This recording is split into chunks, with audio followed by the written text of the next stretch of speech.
Belly fat is incredibly easy to gain, yet painfully hard to lose.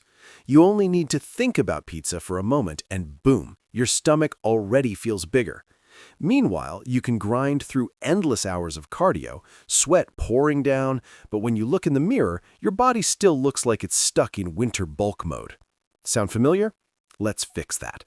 Whether you're sitting around 15% body fat or closer to 25%, there is a simple two-step method that can finally help you deal with stubborn belly fat.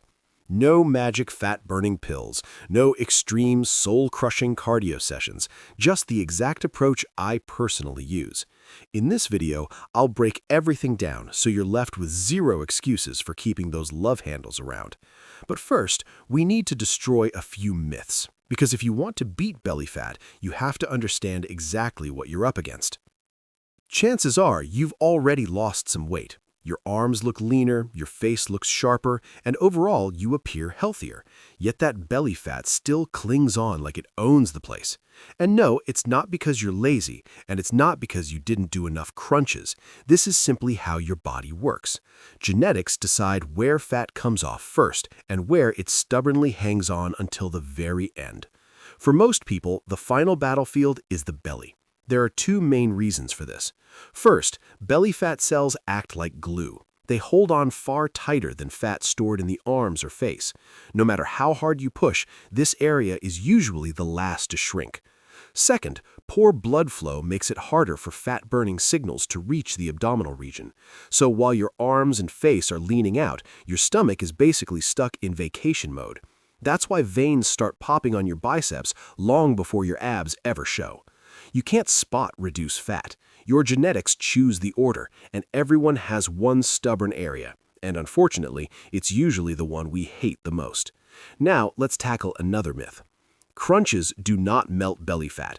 You could do 1,000 sit-ups a day, and that fat layer still wouldn't magically disappear. That's not how fat loss works. However, training your abs still matters. When you actually build strong abdominal muscles, they begin to show even when your body fat isn't extremely low. You don't need to be shredded at 10%. Even around 18 to 15% body fat, well-developed abs can start to peek through. So while ab workouts won't directly burn belly fat, they make your midsection look sharper and more defined as you lose fat overall. Think of ab training as preparing the stage, so when the fat covering them finally melts away, your abs are ready to be seen. Now that belly fat has no secrets left, let's get into the real two-step method. Step 1. Calorie deficit.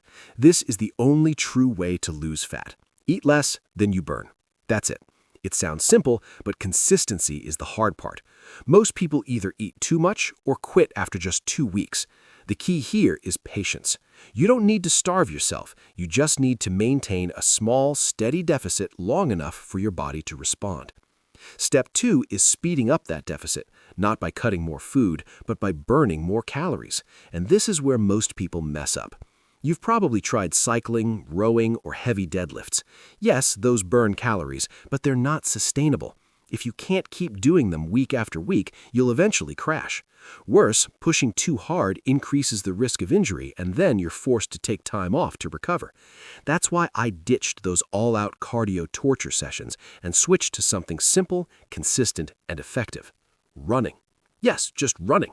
And before you roll your eyes thinking there's no way running alone will get me abs, here's the truth.